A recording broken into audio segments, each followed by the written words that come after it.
Ya, kita lanjutkan ya untuk pembahasan program linear. Nah, sekarang kita masuk ke bagian ketiga, yaitu menentukan nilai optimum dan juga menentukan model matematika.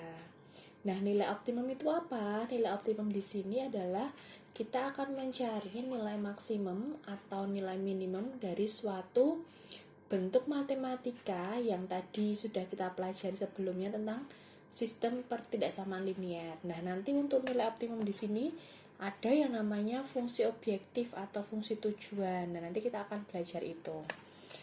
Oke, langsung saja ke bagian yang pertama, menentukan nilai optimum, maksimum, dan minimum. Contoh soalnya ini.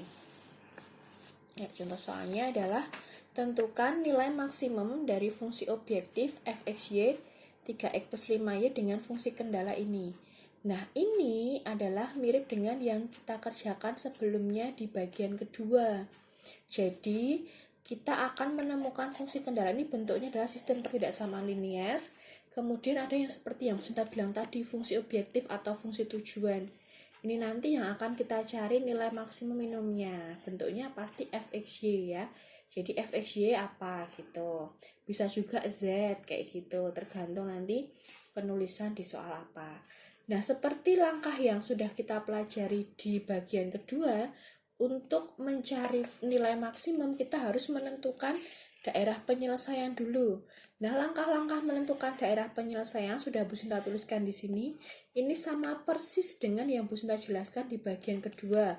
Mulai dari mencari titik potong, kemudian menggambar di Kartesius, menguji 0,0 untuk I1 dan I2, arsirannya, I3 dan I4, kemudian digambarkan sampai ketemu DP. Gitu ya, nanti kalian sudah terima di bagian kedua, diingat-ingat lagi. Nah, setelah kalian menemukan DP, langkah berikutnya untuk mencari nilai maksimum adalah ini.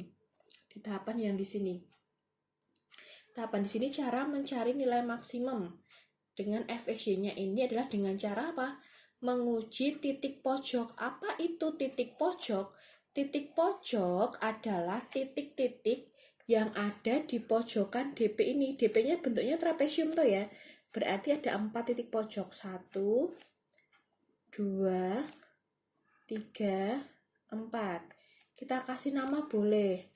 Misalkan dari sini A, B, C, D. Berarti ada 4 titik pojok. Nah, titik-titik pojok ini kita tuliskan di sini. Nah, tuliskan di sini. Berapa aja ini? Dari A dulu ya. Titiknya ini letaknya di mana? 0,6. Titik B-nya, titik B-nya belum ketemu Bu, nggak tahu ini. Nah, nanti kita cari. Sekarang titik C-nya. Titik C-nya berapa di sini? 6,0. 6,0. Kemudian titik D-nya 0,0. Nah, ini biasanya kalau dia 0,0 boleh dituliskan di sini, boleh juga tidak. Jadi ini opsional aja. Biasanya sih nggak dituliskan kalau 0,0 karena nanti hasilnya berapapun pasti 0 gitu ya. Jadi misalkan kita tidak tuliskan juga boleh. Jadi hanya yang A, B, C. Nah, sekarang Bunda akan menjelaskan bagaimana cara menentukan titik B-nya ini, titik perpotongannya yang belum diketahui. Nah, cara mencari titik B-nya ya, titik B-nya kan ini merupakan apa? Perpotongan dari I1 dan I2. Kalau mencari perpotongan itu sama saja kita mencari nilai XY-nya yang sama-sama memenuhi di persamaan 1 dan 2. Nah, ini kita gunakan SPLDV dengan metode eliminasi lebih mudah ya. Nanti bisa pakai eliminasi campuran juga boleh. Nah, berarti kita tuliskan dulu persamaan I1. I1 kan yang ini ya. X plus 2Y kita bikin sama dengan semua. Sama dengan 12 dan 2X plus Y sama dengan 12. Nah, kita misalkan ingin menghilangkan X-nya. Berarti yang atas kita kalikan berapa? 2, yang bawah kita kalikan 1. Kemudian kita dapatkan apa? Berarti untuk yang pertama berarti 2X plus 4Y sama dengan 24. Kita kalikan 2 semua ya. Yang bawah kita kalikan 1 berarti 2X plus Y sama dengan 12. Karena ini untuk menghilangkan X berarti kita kurang. 4 dikurangi Y, 3Y berarti 24 dikurangi 12. 12 Y-nya ketemu 12 dibagi 3, 4. Nah, kalau udah ketemunya Y sama dengan 4, kita masukkan ke I1, I2 boleh. Misalkan kita masukkan substitusi Y sama dengan 4 ke persamaan 1 aja ya. X plus 2Y sama dengan 12. Kita masukkan Y-nya 4. X plus 2 dikali 4 sama dengan 12. Berarti X-nya sama dengan 12 dikurangi 2 kali 4, 8. Berarti X-nya adalah 4 juga. Oh, ternyata X-nya 4, Y-nya juga 4. Titiknya berarti 4,4. Nah, berarti kita sudah menemukan semua koordinat titik pojok tuh. Nah, kalau sudah ketemu semua, kita masukkan ke fungsi objektifnya dengan cara mengganti X-nya dengan titik ini. Berarti untuk yang A dulu 0,6, kita ganti X-nya 0, Y-nya 6. 3 dikali 0 ditambah 5 dikali 6. 0 kali 3, 0. Tambah 5 kali 6, 30. Yang bawah, kita ganti X-nya 4, Y-nya 4. 3 kali 4 ditambah 5 kali 4. Dapatkan berapa? 12 ditambah 20. Berapa? 12 ditambah 20, 32. Yang terakhir, 3 dikali X-nya 6, Y-nya 0. 3 kali 6 ditambah 5 kali 0. Berarti 3 kali 6, 18 tambah 0, 18. Nah, kalau sudah dimasukkan semua ke fungsi objektif, karena yang dicari apa? Maksimum, berarti yang paling besar. Yang paling besar adalah 32. Oh, berarti nilai maksimumnya adalah 32. Seperti itu cara mencari nilai maksimum. Semoga kalian paham ya. Nah, sekarang kita akan masuki yang bagian berikutnya tentang menentukan model matematika. Model matematika itu apa? Model matematika itu nanti kita akan membuat persoalan ini menjadi bentuk dengan simbol-simbol matematika, ada variabelnya seperti itu. Dan nanti bentuknya, karena dia program linear, pasti bentuknya sistem pertidaksamaan linear. Oke, kita baca dulu ya. Tanah seluas ini akan dibangun rumah tipe A dan tipe B. Untuk rumah tipe A diperlukan 100 meter dan tipe B diperlukan 75 meter. Jumlah rumah yang dibangun paling banyak 125. Keuntungan tipe A segini, tipe B segini. Kalian diminta mencari model matematika kalau keuntungannya maksimum. Nah, berarti langkah awalnya apa?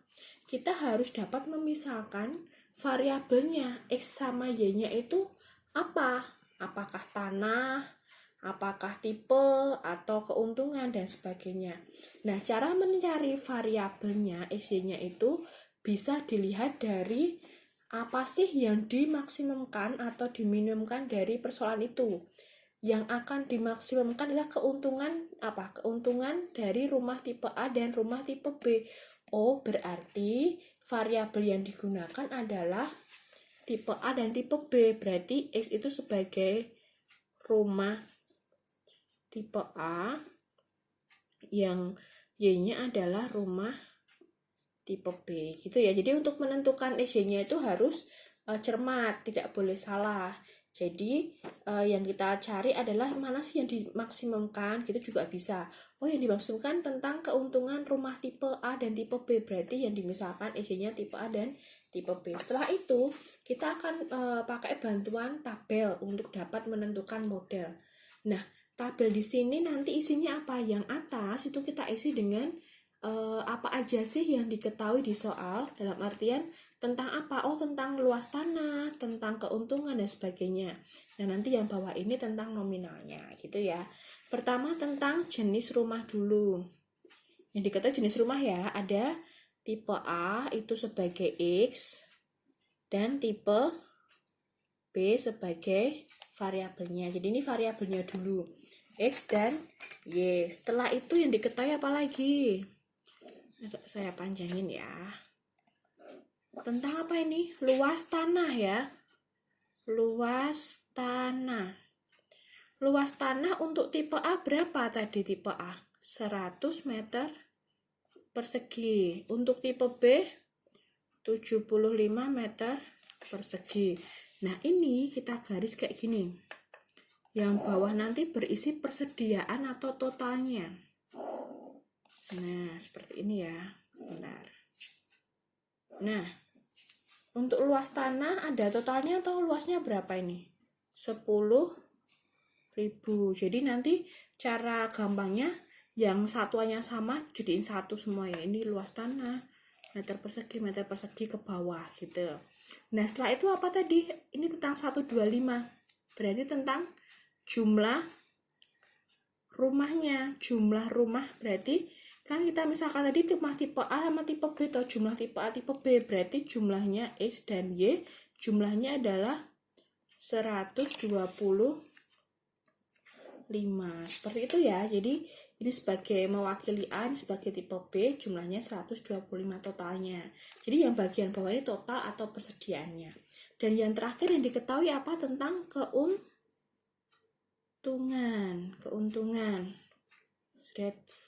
Nah, oke, kita tutup ya tabelnya.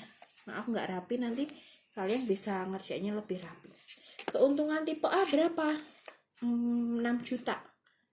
6 juta. Keuntungan tipe B 4 juta.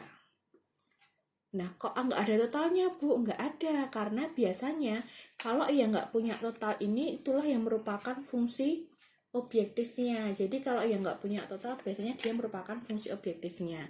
Nah, setelah kalian ketemui tabel seperti ini, kita tinggal mengolahnya menjadi model matematika. Sangat gampang cara mengolahnya. Untuk model yang pertama dulu, berarti kan yang ini. Kita buat menurun juga, berarti 100x. Kita nggak usah pakai satuannya ya. Penghubungnya selalu plus. 100x plus 75y. Titik-titik dulu, nanti tandanya kita cek dari kalimat soal. Totalnya berapa? 10.000. Nah, tanda di sini itu bisa kemungkinannya bisa kurang dari sama dengan atau lebih dari sama dengan. Kenapa kok nggak kurang dari lebih dari aja, Bu? Nah, kalau soal cerita biasanya kita gunakan yang ada sama dengannya. Pilihannya ada dua, kurang dari sama dengan atau lebih dari sama dengan. Nah, kita isi apa di sini? Kita lihat di soal lagi. Nah, ini kita lihat di kalimat di soal. Tanah seluas segini dibangun rumah tipe dan tipe B. Berarti kira-kira kalau persediaan tanahnya luasnya 10.000, mungkin nggak dia lebih dari 10.000 cara penggunaan luas tanahnya? Nggak mungkin kan, karena persediaannya hanya 10.000, nggak bisa lebih. Berarti kalau persediaannya hanya segitu dan nggak bisa lebih, tanah yang dipakai adalah kurang dari sama dengan. Seperti itu ya. Jadi kita pakai logika. Kemudian keduanya yang ini. X plus Y bla bla bla 125. Juga sama, paling banyak. Nah, kalau ada kata-kata paling banyak, itu kita jelas pakai apa? Kalau paling banyak itu polnya. Maksimalnya udah paling banyak banget tuh 125. Berarti tandanya kurang dari apa lebih dari? Kurang dari. Tapi kalau paling sedikit 5. Berarti tandanya lebih dari. Jadi kita harus jeli dengan kalimat di soal. Nah, kemudian ada yang I3, I4. Loh, bukan nggak ada di sini. Ini kan bukan model matematika, tapi fungsi objektif ya. Jadi kalau di program linear itu pasti ada ini. X lebih 0, Y lebih 0. Walaupun tidak dituliskan di soal, tapi kita harus pakai ini. Kenapa? Karena untuk program linear itu nanti jumlah X-nya pasti selalu positif, tidak mungkin negatif. Makanya dicantumkan selalu adalah X lebih 0, Y lebih dari sama dengan 0 gitu ya. Nah, ini sudah selesai fungsi kendalanya. Fungsi objektifnya adalah yang tadi, yang tidak punya apa totalan. Yang di bawah ini fungsi objektifnya, yaitu berapa? 6 juta ya. 6 juta X ditambah 4 juta Y. Nah, bentuk fungsi objektif itu pasti hanya dalam bentuk X, Y, tidak ada sama dengannya. Biasanya juga bisa dibentuk Fx, Y juga boleh, Z juga boleh, gitu ya. Jadi kita tuliskan lebih lengkapnya seperti ini.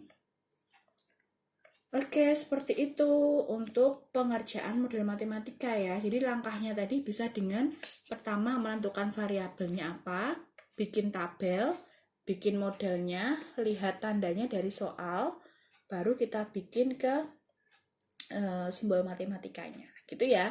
Semoga kalian paham. Sekarang ke contoh soal yang kedua ya. Jadi seorang pengusaha mebel memproduksi meja dan kursi dengan papan-papan dengan ukuran tertentu. Kalau satu meja diperlukan 10 potong papan, satu kursi 5 potong papan, jumlah papan yang tersedia 500. Pembuatan satu meja biayanya 100.000, biaya satu kursi 40.000, anggaran yang tersedia 1 juta. Tentukan model matematika. Nah, kalau yang contoh nomor 2 ini tidak ada fungsi objektifnya. Kenapa? Karena tidak ada yang ingin dimaksimalkan atau diminimkan gitu ya. Jadi ini hanya fungsi kendalanya saja gitu. Nah, sama, langkah awal kita harus bisa menentukan variabel XY-nya. Kira-kira XY-nya apa?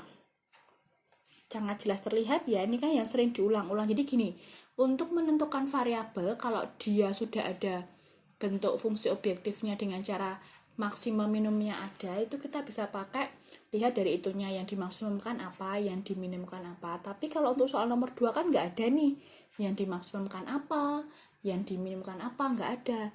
Tetapi kita bisa lihat dari kalimat atau yang sering digunakan dalam soal itu. Ini kan berhubungan yang sering digunakan dalam meja kursi gitu kan ya. Ini meja kursi, kemudian ada lagi satu meja sekian, satu kursi sekian. Oh, berarti pasti variabelnya berupa meja dan kursi seperti itu. Jadi kita bisa lihat dari frekuensi sering dipakainya di soal juga bisa cara menentukan variabelnya gitu ya. Jadi S-nya meja, Y-nya kursi. S-nya meja, Y-nya kursi. Nah, kemudian tadi sama, setelah kita bikin tabel ini, kita masukkan data-data yang diketahui di soal. Yang pertama dulu tentang potong-potong ini, kan kita harus menyamakan satuannya ya. Ini berarti tentang apa? Papan, banyak papan. Banyak papan yang digunain. Banyak papan untuk meja berapa? 10. Banyak papan untuk kursi? 5. Persediaannya itu yang bawah ini ya, persediaan atau totalnya. 500. Oke, kita sudah ketemu satu informasi. Informasi yang kedua apa? Tentang biaya. Nah, biayanya untuk satu meja berapa? 100.000. Kalau kursi adalah 40.000. Total anggarannya adalah 1 juta. Nah, biasanya satuannya sama RP, dan RP gitu ya. Ada lagi nggak? Udah selesai semuanya, udah kita tuliskan di sini. Nah, tinggal kita bikin model matematikanya, ya kan? I1 yang ini dulu ke bawah kan ya. 10x penghubungnya selalu plus 5y bla bla bla 500. Nah, kira-kira tandanya apa? Kan pilihannya ada 2, kurang dari sama dengan atau lebih dari sama dengan. Kita lihat kalimat di soal. Papan yang tersedia 500. Berarti hanya menyediakan 500. Bisa lebih dari 500 nggak penggunaannya? Tidak mungkin. Berarti tandanya apa? Kurang dari sama dengan, udah maksimum banget ini persediaannya 500 gitu ya. Nah, kalau misalkan kalian lihat di soal bisa disederhanakan, sederhanakanlah. 10, 5, 500 bisa sama-sama disederhanakan dibagi 5. 10 bagi 5, 2x, 5y bagi 5y, 500 bagi 5, 100, supaya lebih sederhana gitu ya. I2 yang ini sekarang berarti 100.000 x ditambah 40.000 y bla bla bla 1 juta. Kita lihat sama anggaran yang tersedia. Biasanya kalau persediaan itu pasti tandanya adalah kurang dari sama dengan gitu ya. Jadi kalian bisa niteni kalau tersedia hanya mampu memuat dan sebagainya itu pasti kurang dari. Nah, ini biar lebih sederhana kita bagi dengan berapa? 40.000 nggak bisa ya, 20.000 ya bisanya ya. 20.000. 100.000 dibagi 20.000 berarti adalah 5x ditambah 40.000 bagi 20.000 2y kurang dari, ini coret ya, 4 berarti 100 bagi 2 50 gitu ya, lebih sederhana. Nah ingat tadi walaupun tidak tertulis di soal pasti kita harus cantumkan x lebih dari 0, y lebih dari 0. Inilah model matematika untuk soal nomor 2. Jadi langkahnya seperti itu. Nah kalau misalkan kalian tidak menggunakan tabel, boleh juga ya, ini hanya untuk alternatif aja. Jadi kalau kalian malah bingung pakai tabel, ya udah langsung aja seperti itu tadi. Kalian biasanya kelompok-kelompokkan dengan satuan yang sama, potong. Oh berarti ini kita gunain satu kesatuan untuk model RP semua gitu juga boleh. Jadi nggak usah pakai tabel pun juga nggak apa-apa. Ini hanya alternatif pilihan mengerjakan. Oke, terima kasih. Cukup sampai di sini untuk video bagian yang ketiga. Terima kasih.